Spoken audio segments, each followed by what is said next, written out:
Kieu ye gara-gara kolot ngajodoh-jodohkeun anak.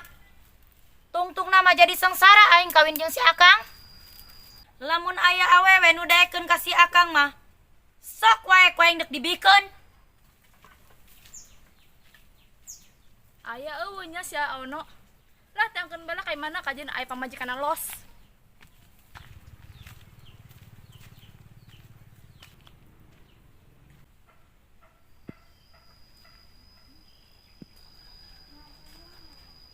Wujudnya di mana?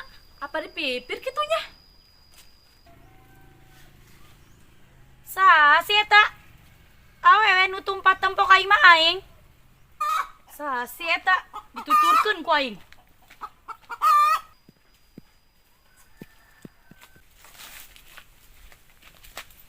Ono korimat telok ulin-ulin ka imah, mentang-mentang boba majikan he.